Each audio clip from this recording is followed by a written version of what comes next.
Welcome. This is the topic for evidence for evolution. These are the three key points that you'll need, which is anatomy, molecular biology, biography, fossils, direct observations. Now, before we look at the evidence, let's make sure we are on the same page about what evolution is. Broadly speaking, evolution is a change in the genetic makeup of a population over time. Biologists sometimes define two types of evolution based on scale. This is macroevolution and microevolution.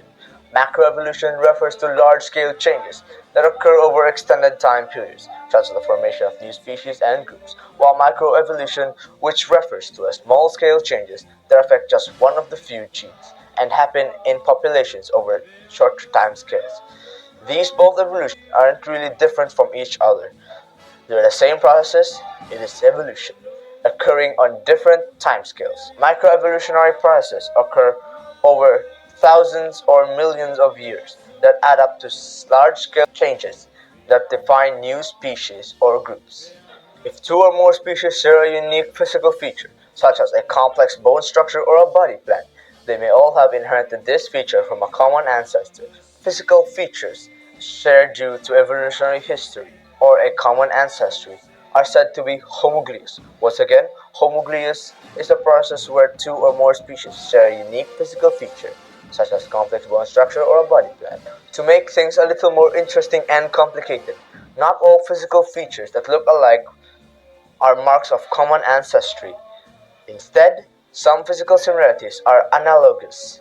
They evolve independently in different organisms because the organism lived in similar environments or experienced similar selective pressures. This process is called convergent evolution. In general, biologists don't draw conclusions about how species are related to the basis of any feature they link is homogeneous. Instead, they study a large collection of features, often both physical features and the DNA sequence of that species, and draw conclusions about relatedness based on these features as a group. Like structural homogeneity, similarities between biological molecules can reflect shared evolutionary ancestry. At the most basic level, all living organisms share the same genetic material, the DNA, the same or highly similar genetic codes, the same basic process of gene expression, transcription or translation, and the same molecular building blocks such as amino acids. These shared features suggest that all living things are descended from a common ancestor and that this ancestor had DNA and its genetic material, used the genetic code, and expressed its genes by transcription and translation. Biologists often compare the sequences of related genes found in different species, often called homologous or orthologous genes, to figure out how those species are evolutionarily related to each other.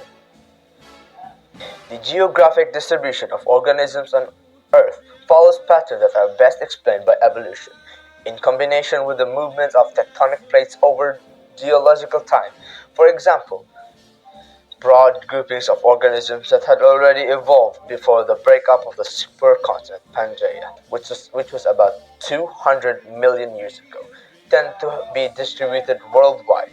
In contrast, broad groupings that evolved after the breakup tend to appear uniquely in similar regions of the Earth. For instance, there are unique groups of plants and animals on northern and southern continents that can be traced to the split Pangaea into two supercontinents. Now going to the topic of fossils. Fossils are the preserved remains of previously living organisms or their traces, dating from the distant past. But most organisms never fossilize, and even the organisms that do fossilize are rarely found by humans. Nonetheless, the fossils that humans have collected offer unique insights into evolution over longer time scales. But how can the age of fossils be determined? First, fossils are often contained in rocks that build up in layers called strata. The strata provide a sort of timeline, with layers near the top being newer and layers near the bottom being older.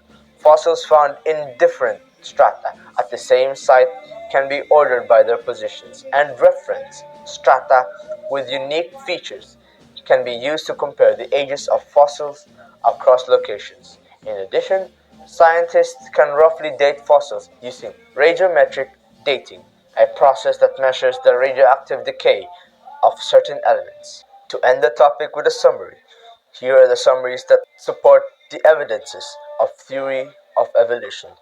First is the homogeneous structures that provide evidence for common ancestry, while analogous structures. The second are the similarities and differences among biological molecules, or the DNA sequence of genes. They can be used to determine species relatedness. The third are the biographical patterns that provided clues about how species are related to each other. The fourth is the fossil record. Through incomplete fossil decay, it provides information about what species existed at particular times of Earth's history. And that concludes the topic for the evidences of evolution. Thank you for watching.